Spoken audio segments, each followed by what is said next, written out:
before your last meeting. No, So Rajat, we are live. Yeah. right, looks like we're live now. Yes, we are. So folks that are tuning in to us, thanks for joining us in this week's edition of LinkedIn Live from Upekkha. Today, I'm very excited to have Rajat Pandit from Google join me. Excited for many reasons. One is definitely Gen AI has been the technology trend of this particular year. Everybody has been talking about this, but like I've had this question from many saying, "What is Gen AI?" My nephew asked me, some founders asked me, and I was stumped with that definition a little bit. And a definition that I've been able to use is that if your AI, of course there was AI before, right? I mean, in Gen AI, if your AI architecture uses transformer-based architecture, then it is Gen AI. And transformer-based architecture were actually invented inside Google, right? I mean, they may have become popular very recently, but Google was the birthplace of that.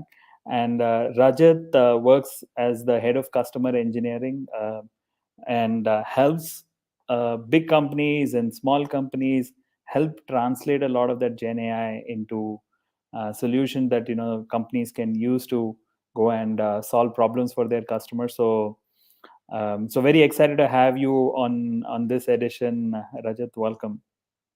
Thank you, Rajan. It's a pleasure to be on this and look forward to our discussion.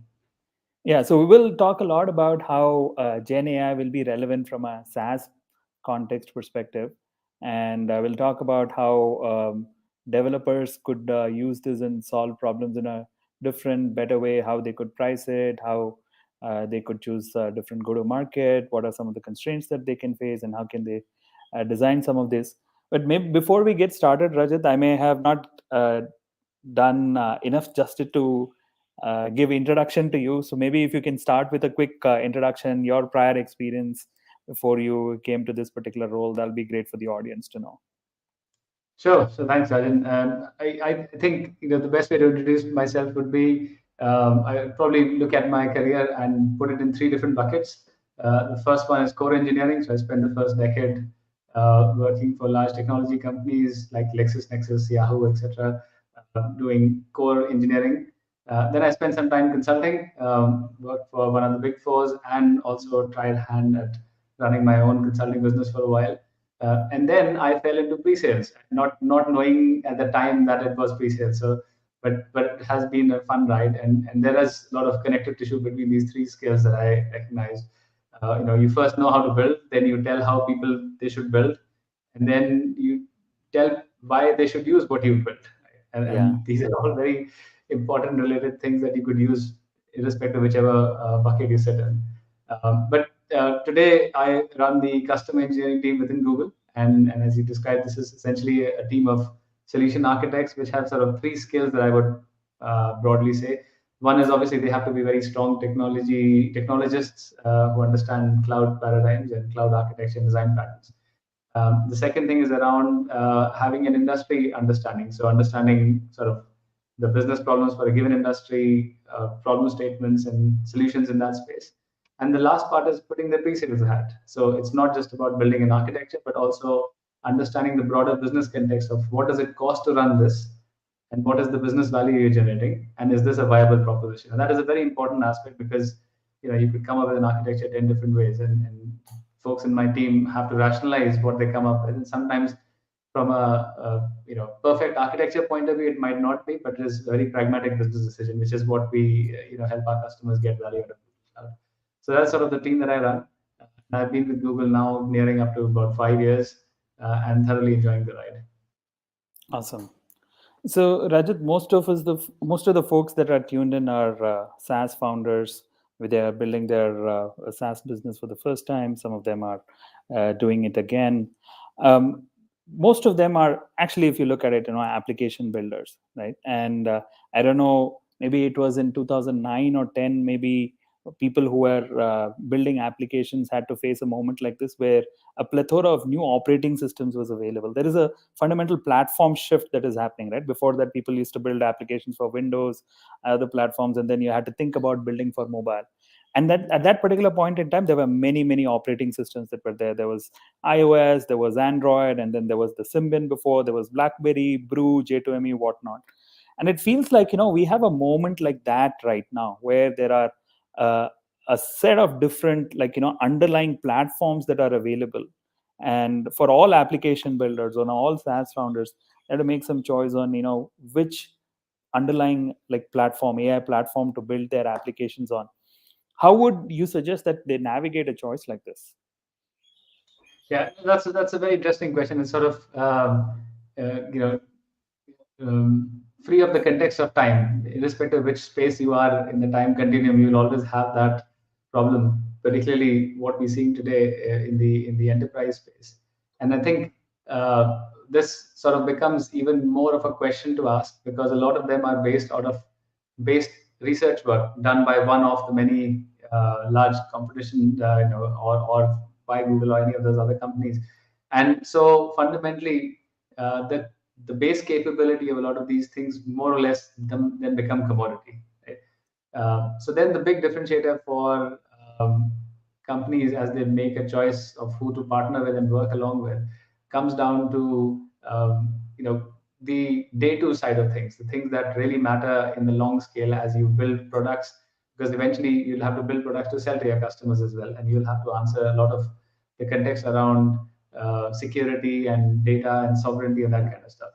So broadly, if you look at the providers, the kind of questions you need to ask yourself is in that space, I would say, right? And one of them would be around how deeply integrated is it into your security model? So are you having to replicate your security model for your application again with the provider, or you are getting a natural extension of what you've already got? The second thing is around being able to see how your data is being used for training, and the output of that training, the model, where does it reside? Does it reside within your tenancy? Does it reside in a shared tenancy? And so does that erode away your competitive advantage because you've used your data to train it? So that end-to-end sovereignty is quite important.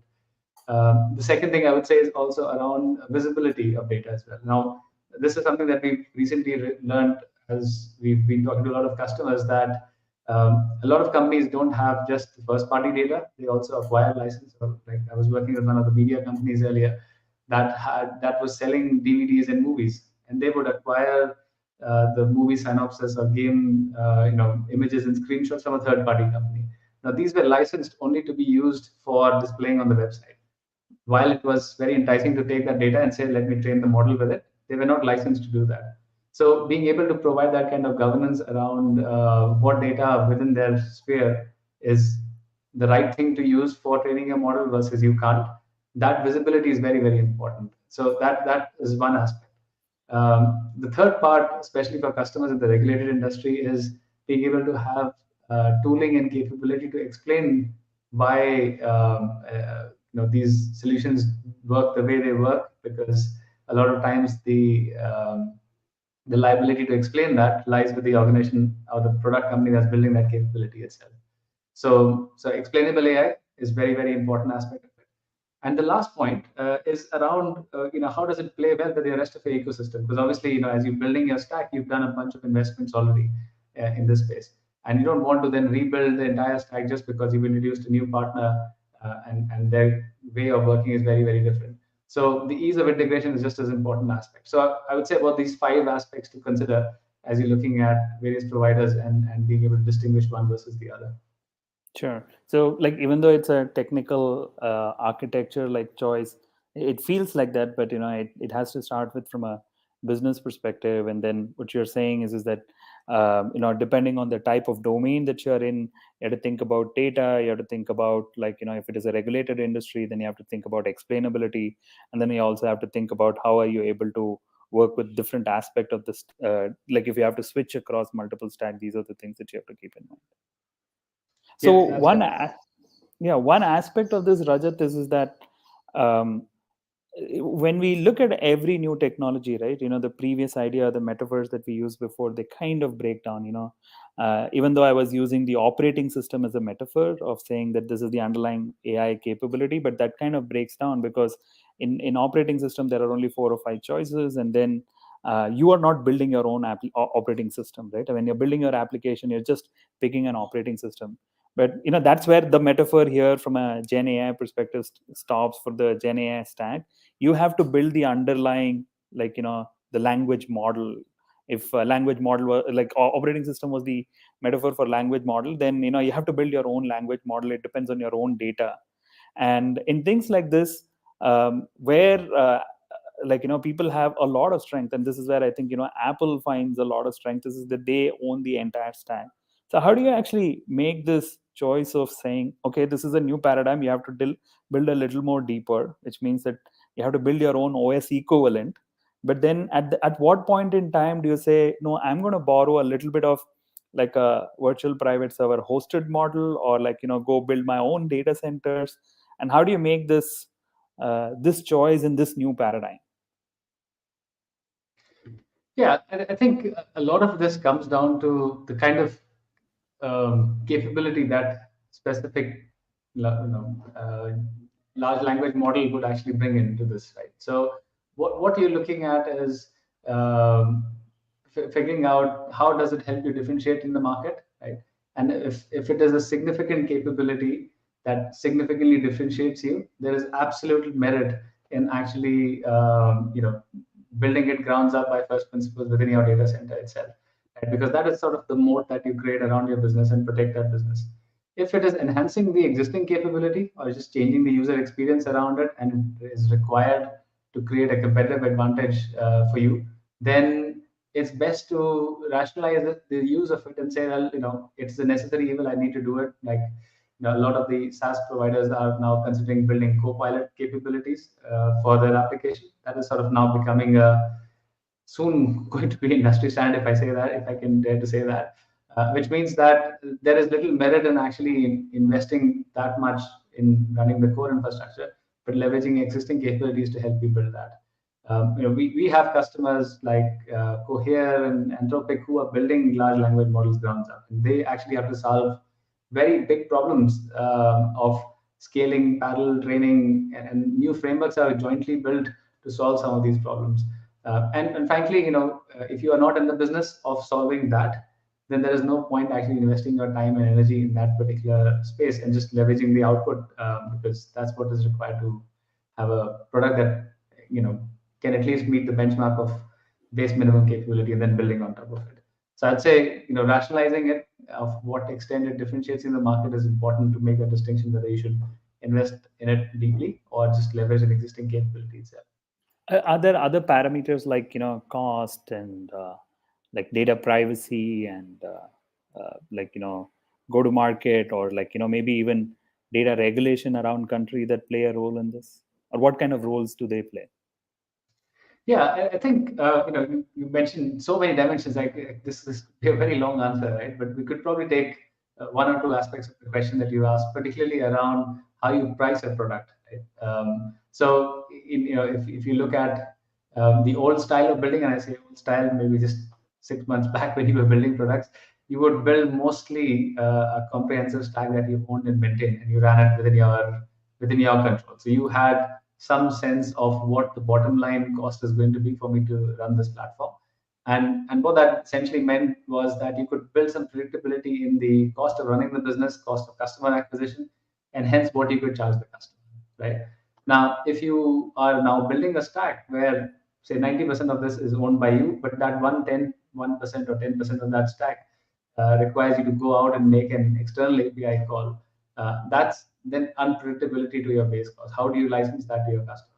And we've seen a couple of design patterns on the pricing strategy, and it does require rethinking your pricing strategy. It is very important because we tend to tack on these capabilities only to later realize one of your over enthusiastic customer overran everything else, and suddenly your margins are completely eroded just because of that. So one of the patterns that we see is a pass-through license model where customers bring in their license. So you provide them an interface to say, fine, we are using provider X as the backend. Here's the interface for you to put in your access key or your security credentials or whatever it is, and we use that to then make a call on your behalf. So essentially, they bill it separately, and the user pays for it separately, you continue to use the charge, you continue to charge what you were charging the customer. The second one is more around capping at a fair usage policy format, essentially, where you can say something like, um, the first 1,000 calls are on us. Beyond that, we will probably cap it, and then you'll have to upgrade to a higher tier or something like to that extent. So it's important to put some sort of measure in how many of these API calls are being made by a customer for a given period of time, so that you can maintain and control that cost and don't have a runaway cost there. Right? And then you could obviously create various tiering of your pricing. So as people exceed each of those caps, you can ask them to upgrade to a next tier and then manage it that way. And then the last one, and it depends on the kind of product you're building, is based on pricing actions. So sometimes you really break down the cost to customer in the capabilities they want to do, sort of like what the low cost economy flights do today, right? Where you pay for the flight, then you pay for the seat, then you pay for the meal. So you can buy what you want to buy. So there are actions that require a specific API call for a large language model. Then you can tack on the action-based pricing as well. So these are 3 or 4 strategies that I've seen in the market around this. Very long answer to your question. Hopefully that aspects answers Sure, one sure. aspect. Maybe we can just dig a little more deeper on pricing, because pricing is a very important topic. What allows many SaaS applications to get over a stuck inflection point, right? I mean, no matter whether they're at a million, 10 million, or 50 and beyond, right? So on the pricing, the specific question that I had is, I like your categorization of the design pattern, Rajat. Where would you put something like what Intercom did recently, which is they said, instead of you paying on a per seat basis, if you are able to resolve a particular action, and the AI, like earlier they were like a chat software, and then they had plugged in the AI component from the backend, and they said, we're not going to charge based on a per user model, but if the AI actually solves the problem, then that's what we're going to charge, but we're going to charge more. In the design pattern, would it be the last one that you said that it'll come into fit, or is this a combination of the different design patterns around pricing that you talked about? Yeah, I think that's a very interesting paradigm, and I think there has been in the past value-based pricing as well, where and the closest analogy I can think is where agencies that used to supply services for ad optimization, for example, or SEO optimization, they would necessarily say, okay, what is the e-commerce uptake that you are expected to see because of the optimization we were going to do? And instead of charging by the hour, they would charge by the uptake. You say, take a stab and say, we expect 2% uptake in your top line numbers. So we charge, maybe 10% of that or something like that. So that is also a good strategy, maybe combining the actions versus the value. So let's say if your customer satisfaction for that action goes up by 1 point, then we will charge you X percentage. So that's an interesting strategy. I think the only bit I would think about is how to keep it simple and easy for customers to understand, because if the pricing strategy is complicated, then it is always challenging for people to understand what they'll end up spending. So, Rajat, I had a few more questions, but there was this one interesting question Sure. that came on the comment that I thought we should pick up, maybe relevant to some of the things earlier we discussed. If you come from, let's say, a cloud application and a data architecture perspective, to think about like building applications from a Gen AI, or even specifically on pricing, what are some of the things that has to be unlearned? This is a question from Sri Kumar Narayan. Yeah, I think that's a very interesting question, because we've been spending some time looking at how the large language model based application stack is evolving, right? And if you look at the design pattern there, there is very little similarity in all the other design patterns you would have seen from, let's say, microservices or event-based architectures, or any of those categories. And I think the important aspect is to understand what you use a large language model for, right? And tend to, as we've seen, a lot of people start off assuming that it is sort of the silver bullet, and solves all your world's problem. The interesting challenge very quickly when you start developing is that you realize that the external context that you can add to a large language model to ask the question is limited. So the number of tokens you can pass to a large language model is fairly limited, 1,000, 1,500, whatever, depending on which provider you use. And so how you look at the storing your data and representing your data so that it can be added to expand the context of a large language model to answer your question like summarization or classification or automation, that kind of stuff is very, very important.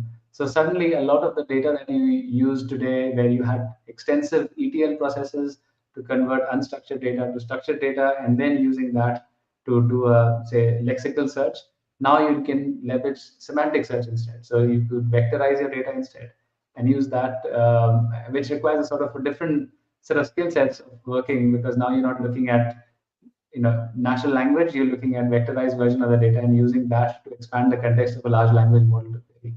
So that bit of paradigm shift is interesting. The other bit I would also say is looking at some parameters of managing cost of running these services. So typically when we were using, let's say, an API, we would put a cache service in the middle, right? And the cache would reduce the number of hits to the origin and reduce your cost if you're paying by the API. You need something similar in the large language model space as well. But in this case, because each prompt would be slightly different, you cannot cache it like a traditional way, right? So you have to look at various other solutions that can cache it on a key that are semantically similar. There is GPT cache, which is one of the products that I saw recently, which is quite an interesting paradigm, where it looks at the prompt and it converts that into an embedding and uses that as the cache key. Right now, these are very architecturally different patterns that we have seen in the past. So a lot of the old patterns are now being updated to apply the context of what large language model paradigm looks like. So I could go on for hours on this Sure. space because it's so diverse. But Yeah. thank you for asking that question. I think it's a very important one. Yeah. So I do want to come back to the questions. Ankur Pandey, who's like one of the Upekkha founders, he runs a company called Shot, the competitor to Jasper. He has a bunch of questions. I will come back to them. But I remember a discussion with Ankur before, and I want to bring that up first. When you are building a SaaS application which is powered by a lot of the Gen AI architectures, one of the questions is in terms of let's say we made the choice, the 4 or 5 parameters that you suggested, we evaluated them and made a platform choice. But platforms are not static, right? They evolve, and at some point in time pricing may change, some point in time tires may change, or capability may change. There might be a different. Now, how do you deal with platform risk? How do you actually if you build an application for a platform, then how do you deal with if the platform says no, will not let you work? How do you actually port to over a new platform? This becomes a very important question for an application developer in terms of platform risk. Is something that they have to manage. What would you recommend, Rajat, there? So yeah, absolutely, and I think that is an inherent risk that you have to take and sort of strike the right balance between time to market. So taking something that is already something that will get you there very quickly in terms of in front of your customer to evaluate your product market fit, and also technology decisions as well, where you don't end up accruing enough technical debt, which means that you always have to compete between feature release velocity versus addressing technical debt as you switch providers because of some arrangement that doesn't work anymore. So, the important part from a business point of view is what you're building should not just be a veneer on top of the service that you're using, right? It shouldn't be just an experience side of things. It should be Or something a that, thin layer. It should not be like a yeah, thin layer API on top of existing exactly. platforms. Yeah, so it should be something like that gives you the network effect benefit, something that creates stickiness and a reason for customers to stick with you, even though the API that is powering your platform is common as available to your competition as well. So it could be additional data sources that you bring in, additional great customer experience, or something that differentiates you beyond the. And this is from a business point of view. So looking at your overall business perspective itself. This aspect is very important because it ensures that what you have cannot be replicated in another scenario. On the technology side of things, the important part is to ensure that as you think about the overall architecture, you have this concept of what we used to call in semantic website time of things around graceful degradation, which meant that and the analogy comes from in olden days when the browsers were incompatible. and you build a website that had fancy JavaScript, half the JavaScript wouldn't work on IE, others wouldn't work on Netscape, and others you would end up having to gracefully degrade. So your code had to work such that if it didn't have slideshow, don't show the slideshow, show it list items. If the JavaScript were disabled, at least show some content. So you gracefully degrade what is the minimum required to convey the intent of the page to the user, right? Whether it was a screen reader or an actual browser. Same thing applies for applications that are built within a core around a core API. So ensure that if the backend service suddenly disappears, you don't end up with a blank page to your customer. Right? You build something that shows content, and again goes back to the business context. If you're bringing in additional data points, additional experiences, those things would still be there. Right? And I've seen some really bad examples where things have been built on top of one of the popular API services, and if they were experiencing high latency, then the overall end experience for all front ends that were built on it would suffer because of it. So making sure that those architectural patterns from a technology are also represented equally as well, so that the customer So, experience is protected. so what you're saying is when you're building, don't build in such a way that there is like deep platform dependency. In fact, you assume that there could be multiple platforms that are Partnerships. there, and like implement things in such a way. Just to click on that, Rajat, a little bit more. See, one of the recommendations that most startups get is that when there is a new platform, you're making a platform choice. If you go deep in integrating with the platform, is where there is a little bit of GTM benefits that you get. Maybe the platform provider will do some sort of co-marketing with you and things like that. So that's like pushing in one direction, but the Yeah. technical choice or the architecture that you're saying is pushing in other direction. And how does one navigate that?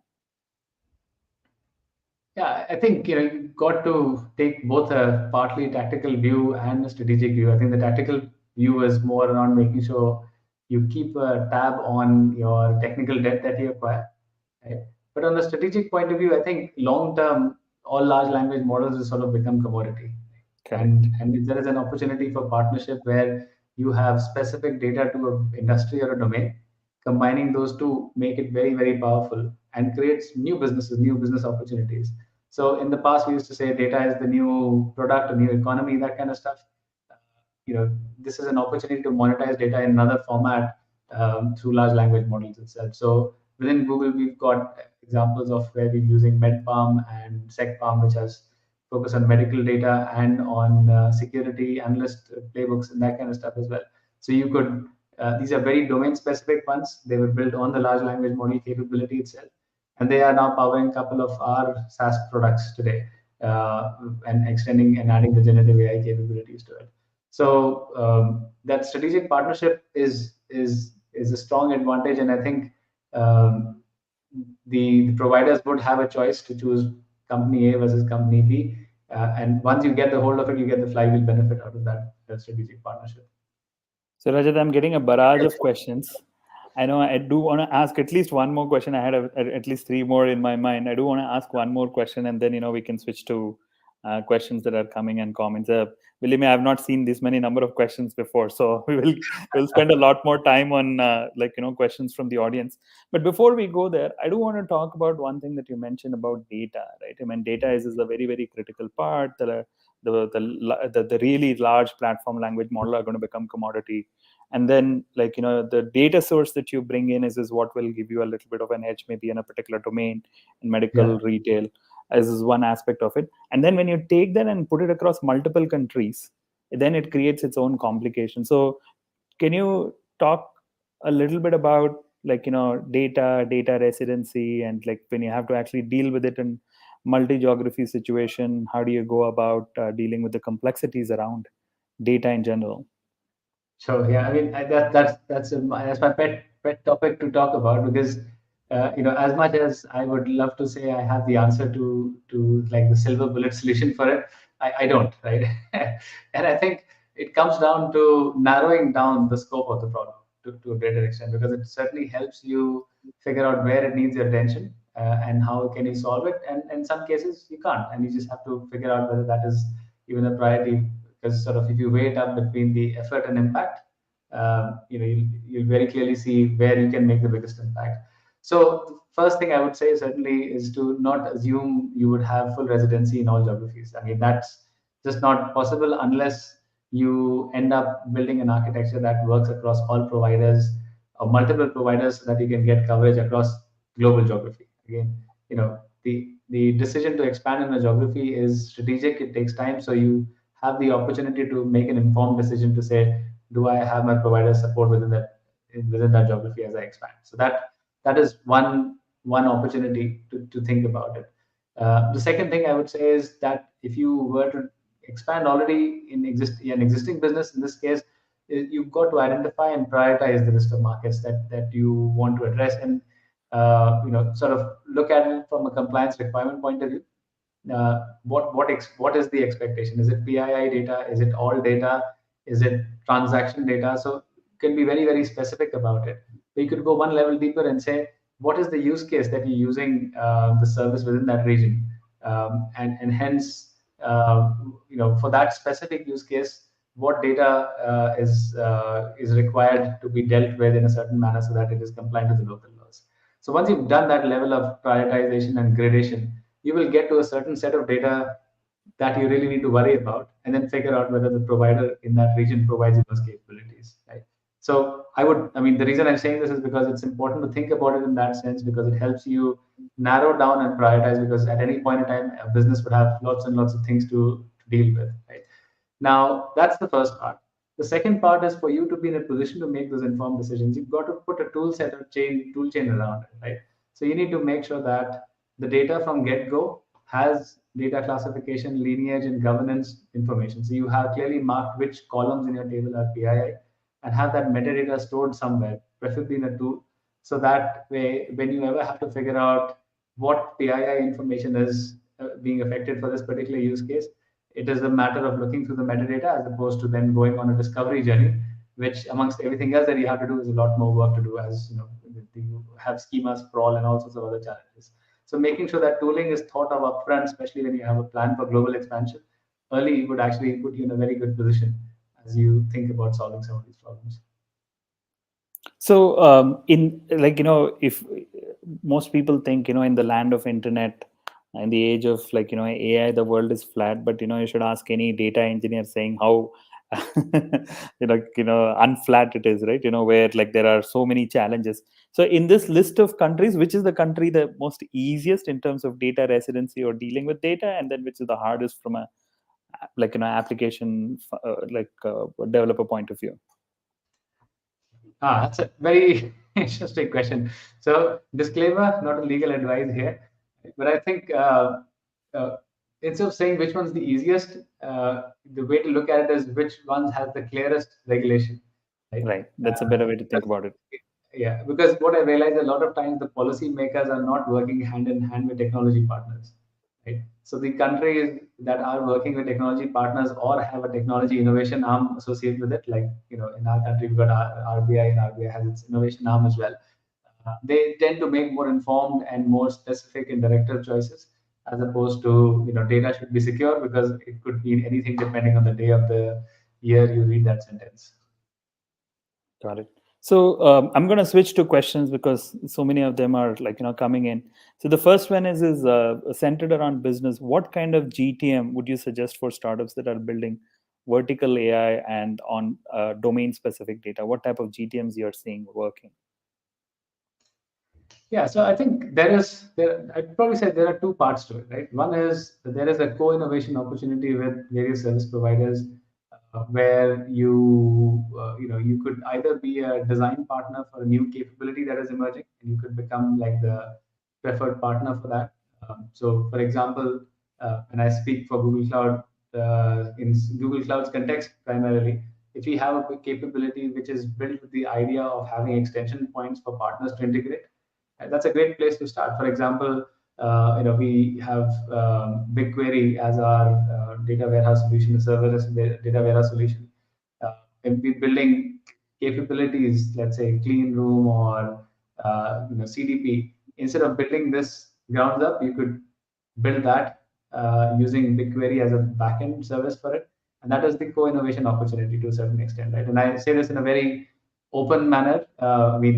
We obviously have to get into specifics of what IP restrictions, etc., would mean. So that's one part of the GTM side of things. But the M part of the GTM in this case is still the question that needs to be answered. So most providers, and I say cloud providers in this case, also have a marketplace context. Now, globally, what that means is if you can deploy your application on the marketplace, you have access to the Salesforce, because as architects globally are trying to solve customer problems, if your product is a component in their overall architecture, it becomes part of the blueprint that gets positioned to the customer, and essentially you're getting free Salesforce for that matter. So looking at opportunities to work together to get on the marketplace is another area to look at. So between co-innovation and marketplace access probably would be two patterns to look at to start with. So that was a question from Shiv Shankar, who's building something called priswiz.ai. Maybe he's at the app layer, and that's why Right. his question was that. Then there is Abhas Sinha, who's co-founder of Jelly. He's saying, like, what would be the GTM if you're building in the infra layer? So out of the options that you suggested, would anything change from a GTM perspective if you're building something on the infra layer instead of the app layer? I guess, I mean, it sort of depends on the what is being built. So if it is, for example, a particular kind of storage driver, or um, I don't know, some sort of a hypervisor solution, Or some sort of that middleware, or like some sort of application performance monitoring type of tool. I see. Okay. Yeah. Yeah, I think that there is absolute merit in the similar model around the marketplace, because the marketplace is categorized in various dimensions, right? Obviously, the tooling side of things is equally, and I know you gave that just as an example, but marketplace is fairly diverse in terms of the categories that it supports, both for SaaS products and ISP products both. So that there is definitely an opportunity there. Got it. So here is a question from Dilip. His question, Dilip is part of the Upekkha team. He runs a company called Cognis, which is building knowledge graphs on top of LLMs, right? So his question is very technical. So his question is that will vectorizing and embedding together with LLM solve the reliability issues that are affecting GenAI? I mean, he's obsessed with this problem of reliability, and maybe that's a broader question, and then you can answer specifically for Yes. enterprise. How much is the reliability and how much is hallucination a problem, and how does one go ahead and solve that? And I guess his question is like, is this particular solution going to address that and solve that as a problem? Yeah, I mean, I'm just thinking aloud here. So, if you look at fundamentally how large language models work, they predict the next set of tokens or words, and based on a probability, it picks the next sequence, and it might or might not be grounded in factuality. So, a real world large language model based application would essentially require orchestrating between an output from a large language model and some definitive source of data, first party source of data primarily, uh, to actually ground that and build this. So I think this ecosystem is evolving significantly. There are tools like guardrails, for example, or Guardian. Those sort of things help you ensure even retry mechanisms within those. The guardrail is a library that allows you to do a retry back to the large language model if it doesn't comply to a spec. But you can also use various other toolings to orchestrate this and make sure that it fits within both being semantically correct and structurally correct as well. I think the other aspect of using embeddings, and if I understood this in the right context, is to compare the output of the large language model against the embeddings to see how similar it is to what you have as a source of truth, to ensure that it doesn't veer off from factuality. It is an evolving space. There is no silver bullet for it. People are trying different things. Guardrails, one example that I spoke about, but it's one to watch out for, I'd say.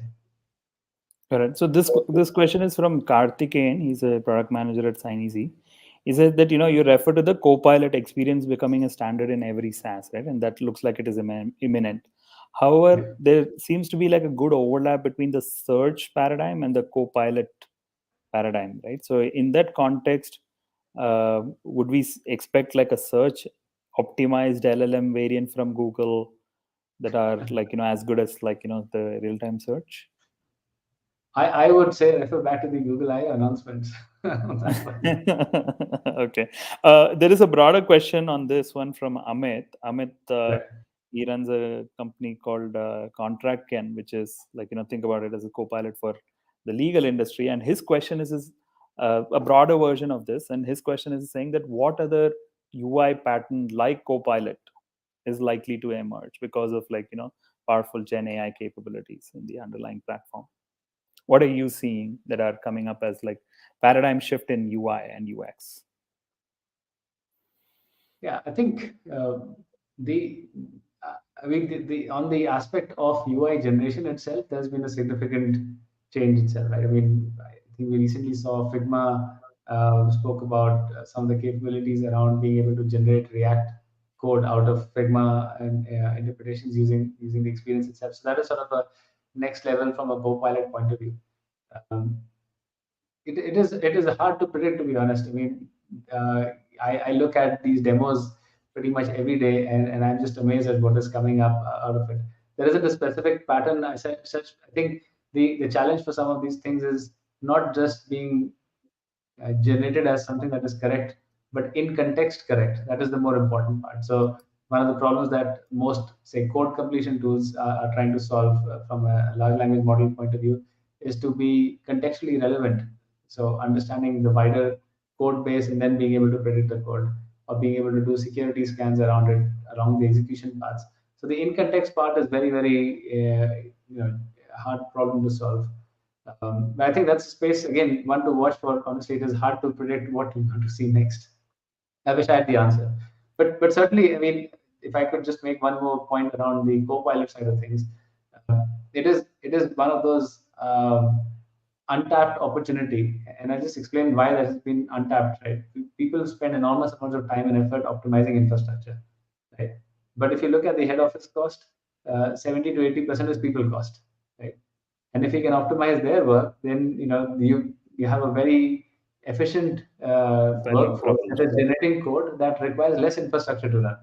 So you're optimizing the infrastructure need by writing code that is actually requiring less CPU and memory, as opposed to trying to optimize the workload in a different manner. So that this shift is significant, and this shift is going to happen on the people side as opposed to on the technology side. Right. So Sandesh Anand from Razorpay, he's asking, for enterprises, how do you govern multiple Gen AI initiatives? Maybe you can talk through from your experience. How are you seeing large companies manage multiple different Gen AI initiatives? He also goes on, says that there is some consensus amongst um, the risks that are arising from the use of LLMs, but I don't know how that risk has to be managed, how the risk management should work, Right. especially from a large enterprise context. Yeah. So, I mean, that's a very important question. I'm glad you asked that question. So, I mean, if I were to just look at what we've done within Google back in 2017 and 2018, around that time, we published our AI principles, right? And we ensured that those AI principles are not just like marketing stuff. We embedded that within each of the processes that we had within Google, whether it was approval of PRDs or what kind of stuff that we could build and release, including customer interactions as well. So we use that as a basis to figure out whether we should be involved as as an organization, because it aligns or doesn't align to the AI principles itself. So I think that top management guidance and direction is absolutely important. The second aspect is making sure that you have the visibility on your data. So having a good sound data strategy is important, because then you can understand access to data, and if you can understand the access data, then you can question which use cases the data is being used for, and apply it there. Right? A lot of that comes from making sure the groundwork is done properly around it.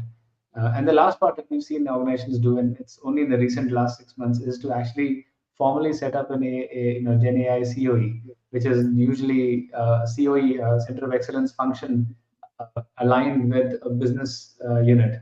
So business SME is embedded within the COE. So they have the business process context, and obviously the COE has a technology context, and they come together to solve a common problem. And it is also important because it requires sort of an osmosis between adoption of technology and appreciation of the business challenges, and adoption of the technology by business users. Because half the problem is you solve it technically, but the user is not willing to use it yet because they don't fully understand or embrace it. So that formal setup of an organization within this helps with both education, learning, understanding the business processes and the technology aspects, and also building something that is relevant for the business, as opposed to sort of a POC or a pilot that sits on the side. Nobody actually sees it in production otherwise. So Puneet Jindal has a related question. He's the founder of Labeler, which is a data engine, also with data validation. So his question is, what is your opinion on PII data leaks by these LLMs? Right? In this context, from an enterprise perspective, what are guardrails that they have to put in place? And if there are any public LLMs, then hooking up with those APIs seem very risky. Yeah, no, absolutely, and I think this is a very serious problem because, again, you don't know where your data is going to end up, and you want to make sure that it is secure and safe in that sense. So, for us within Google Cloud, the stance that we've taken is that we keep our large language models in an immutable state within Google tenancy itself, right? So when you use fine tuning, if you choose to use fine tuning, the adapter layers that are sorry the layers that are created, the weights that are added to it because of your data sits within your tenancy, right? And so the delta, the checkpoint sits within your tenancy. The large language model is immutable and sits within Google's tenancy, which means that anything that was created as a result of your data sits very much within your security parameter itself. We were very mindful of it, and that is why we've been very careful about going live with it. It took us time, but we wanted to solve it in a way which solves this problem longer term. Right? So Puneet has a lot of question. He has a follow on. And his question is, what part of Gen AI development does Google Cloud, like Google in general, is expecting startups to come and solve for their partners, or like what are unsolved problems that your customers, your partners, that you are seeing that startups can pick and solve? Oh, there are loads. Absolutely. I mean, we see within each industry there are so many use cases that are possible. And today, and I say this purely from my selfish point of view, that we do need a lot of ISV and SaaS providers, because a lot of enterprises we have don't have a data science team or engineering team. They don't want to solve it first principles. They're not in that business. They want somebody to just come and solve it for them. So look at the business cases or use cases within a given industry, build a SaaS product and put it on the marketplace, and we'll help you sell it. That's all I can say. I think there's a big opportunity there. So I'll come to Ankur's question. Ankur's question was, I think, a little more technical as well. He said, like, smaller open source LLM like Llama 2 was released last week. It was already we see fine-tuned versions of that. Do you expect to see more of foundation models or fine-tuned version of it? And what may be the data or like privacy bottlenecks in picking open source models, small models versus going with a hosted platform provider? So I'm presuming the question is more foundation models from Google. Presuming that is the question. The question is what are the implications from, what are the bottlenecks, right? Data business with respect to using open source models. Yeah. No, I think a few months back, there was a lot of discussion around software supply chain and understanding which libraries are being used to compile your code, and hence how secure your code is. Right. These models are sort of following a similar pattern because they have a pipeline of data that is used for training, and what data is it trained for. And there are aspects around making sure what is the source of the data. Does it have the right license to be used? If you are using the model to generate content, and the content that it was trained on was copyrighted, then you're generating output that is copyrighted, and hence you're getting into trouble for that. So that data lineage of what is used for training is very, very important. That's one part of it. The second part is around data bias, right? Visibility into what is was the data balanced when it was across various clusters of data segments within the data itself. And that is very important, because if your data is heavily weighted or skewed towards one aspect, you would expect a large language model to then generate an output which is also skewed to that aspect itself. So that is very important. And the third part is also, we beginning to see a lot of the models are trained on data that is crowdsourced labeled to start with. Right? And that is very tricky because there isn't really a formal QA process around it, which means that the efficacy of the data, the provenance of that data is going to be a challenge. So while it might be tempting to say I'm going to pick an open source model, deploy it, and get on with it, it might solve the problem in the short term. But you also think long term to say, is the output something that I will need to defend from copyright laws point of view? Is there something that I have to explain in a regulated environment to say why this decision was taken? If it's like a loan approval process, for example, and you're taking pin codes and wealth as an input to store, was that equally balanced out? Are you using that to give somebody a disadvantage? And so a couple of these things to think about as you do that, and which is why for us it's been obviously an interesting problem to solve, because we've got to make sure our data is clean, copyright free, secure, all of that stuff, so that you don't have to worry about those aspects when you use it for building capabilities. So Giri from NeoPro has an interesting question. Maybe it's an extension. He's like, there are competing LLMs which are working in similar areas. Do you see enterprises not relying on one single language model platform and choosing to ask queries across all of them and then deciding which one to consider? Are you seeing patterns like this, Rajat? Yet? So technically, there is a pattern for it. I mean, tools like LangChain and Llama Index allow you to do stuff like that. So you sort of create an abstraction, and then you can call whichever large language model you want to call from there, without having to write the code. That is more to make sure that you're not tightly coupled to a large language model. I think functionality wise, you've got to weigh up what is the business value you're going to get. Right? At the end of the day, a large language model would be based, its efficacy would be based on the data that it's trained with and the extended context you provided as part of the prompt, whether it is example data, embeddings, whatever you provide, a few short examples to then decide what the outcome is. So comparing it against each other might, depend on what are you trying to achieve. I haven't seen a pattern where this is, um, it's been particularly effective. I do get often comparisons between provider X and provider Y, one behaving better than the other. But often we realize that when you compare the context that was shared with the large language model, we can almost get at par at anything for across any models if you ensure that you do that, in the right way. Right. So there is this one question on what would Google Cloud's role be in helping enterprises build proprietary vertical LLMs on their private data? Is that a trend you're seeing? It's an interesting question. I would say watch that space. Watch that Okay. space. There's a question. So that question was from Abhishek Agarwala. The next question is from Prince. What should be the priority of orders if someone wants to start solving use cases based on data type? Also on what order should you do? Sensor type or data type? Sorry, I didn't quite get the question. Say it again. Okay, I think Prince, if you could retype the question, I think I'm also not fully clear what the question is, but I'm going to repeat the first sentence, right? What should be the priority of orders if someone wants to start solving use cases based on data type? Maybe we'll let Prince explain that Sure. question and we will come back. I have this other question that I want to go into, which is my favorite one. I'd like your thoughts first, and then I'd also like to riff on it. In the Gen Sure. AI world, the question about moat, right? Where do you build a moat? Yes. So we spoke earlier about the fact that a lot of these large foundation models across various modalities around text, image, etc., would sort of become commodity itself. Right?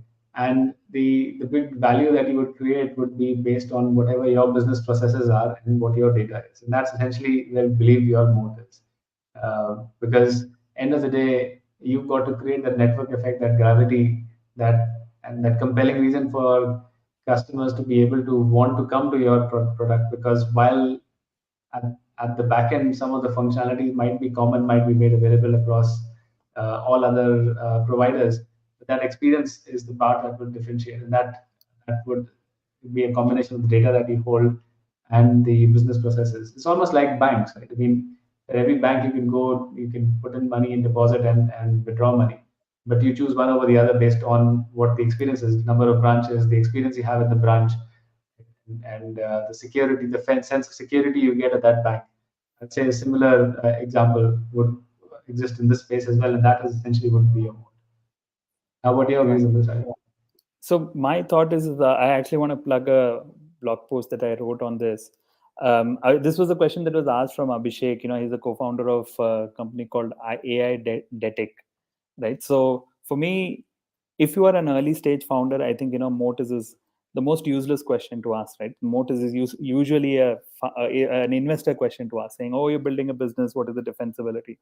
And most of the people, I actually find this as a question that measures the person rather than measure the question, right? Where, like, if somebody is asking that moat question, I'm like, well, maybe you're not sophisticated enough to understand what, like, what is it that you're asking. I mean, a very experienced investor doesn't ask a moat question to an early stage startup. In my mind, early stage startup is like less than 5 million, less than 10 million in ARR. You are actually trying to figure out, build something, solve a customer problem, and over a period of time you build a moat, right? And in the blog post that I want to plug, I'll put this in chat, is I think it's only over a period of time there are moats that are built. Most people think that data is a moat, and I don't think that's a sophisticated understanding of how data leads to moat. In the world of SaaS, the only moat that I have seen exist is this brand. Of course, if you are a SaaS company, like let's say a Slack or something that has a network effect, then that network effect can bring in moat. And there is this VC called Jerry Newman who's done one of the most exhaustive classification of moats at all. And here he talks about four types of moat. One is a state-governed moat, where you're talking about either you have a patent or you have licenses, or you are like a legal not a legal but a large monopoly, because the structure of the business is a monopoly. So that is one type of moat. Then the other type of moat is that you have this tacit knowledge, or you have some deep customer insight, or you're like this KFC where you know how to make that recipe. So that's a secret type of moat, and that is something that you should guard and protect. And then the next one is the scale type. That's where the network effect comes. That's where the scale and the size of the business comes, and then that's like a scale type of moat. And then finally, which is the one that I think all the founders should think about, is this rigidity based moat. What are the things that are not going to change? While the technology is coming and making these changes, you have to ask this question: what is it that is not changing? What may not change in an enterprise context is people need to get promoted, people need to think about their careers, people have to actually show value to other folks, and that may not change. And once you are used to let's say a particular user experience paradigm, you may find it very awkward to move from, let's say, if you're used to Gmail, to move back to, let's say, a Microsoft Outlook domain. So the better question to ask in applications context, right, in broader technology context, is to say, okay, what is not changing? That can actually give you a source of moat. So a rigidity based moat is what I would recommend that most of the founders should think about, unless of course you're working in the infra layer and you can think about either at a scale level or a network level, or you'll have to lobby around. My guess is that's what Sam Altman is doing, like moving around and saying, look, the business that I built doesn't have a lot of moat. I should perhaps influence the regulator, and that's a very expensive business. So this is a question that always energizes me, because like I said, needs more sophistication to understand like where is the question is coming from. Yeah, I think it's important to address the elephant in the room sometimes. Yeah, absolutely. So one aspect that I wanted to talk to you about, Rajat, also was that I know we've talked a lot about the practical applications of this, and then there is this particular technologies is very very powerful, and when it is powerful, then the impact can be far reaching, and that is why even though there is this discussion, it may look like people are like hobnobbing with regulators to say they're trying to influence them, but regulators are also getting involved because they want to make sure that the broader society is not impacted, the consumers are not impacted. So how do you think about those boundaries, even when you're building as a business? How do you think about being very responsible when you're using this technology? What are your thoughts on that? Yeah, I think that is an important aspect, particularly if uh, you are not in direct control of the codification of um, the decisions that that emerge from the product that you build. So let's say you're building a loan monitoring system or a loan approval system or credit rating system or something to that extent. There are huge societal ramifications around it, and the elements of responsible AI are very very critical in this, because it's the ability to ensure that there is some rationalization around it, and the ability to be able to explain why something was done in a certain manner. And the data bias part is something that is really top of mind for all of us at the moment, because access to data to build some of these models, some of these solutions is challenged. And what we're trying to solve through these large language models is to be able to fine tune it with a small set of data, 100, 200 type data set, as opposed to millions of data. That is what we were historically familiar with. And that aspect is quite important to make sure that you've got a good handle on both aspects: the data that is being used to power these applications, and also having the right set of tooling and principles in place to validate and make sure that you are within the societal norms of what would be an expected outcome. That's an important responsibility that all of us need to take care of. So, Rajat, there are more questions that are pouring in, and we are on time. It is 3 o'clock now. So, what I would say is that I'd like to wrap up right now. And if you have the time, maybe you can look at some of the comments and then answer the questions later when you find time. But this was an absolute pleasure. It was fantastic. I don't know how an hour passed by. So many questions, and it's just a fascinating topic. Thank you so much for sharing all those wonderful answers and detailed insights. Thank you, Rajan, for having me on the show. It was absolute pleasure. You're absolutely right. How the last 1 hour went by, couldn't even tell. And thank you to the audience as well for the number of questions we're seeing up. It's great to see the amount of curiosity on this technology, and very insightful questions as well. Some of these things are really like blog post worthy questions. So I love to look into them and respond back as soon as I get some. Awesome. So, on the topic of blog post, Rajat, where can people find you? So I am on rajatpandit.com quite unimaginatively. Of course, and we were joking about this earlier. I have more posts in drafts than I have in published, but clearly, something that I need to pick up pace on and publish. But lots of ideas. That's where you can find me. I'm also on LinkedIn as well, and yeah, feel free to reach me. Awesome. Thank you, Rajat. Thank you for everybody for tuning in, and then we'll see you in another future LinkedIn Live. Bye for now. Perfect. Thank you, everyone. Bye.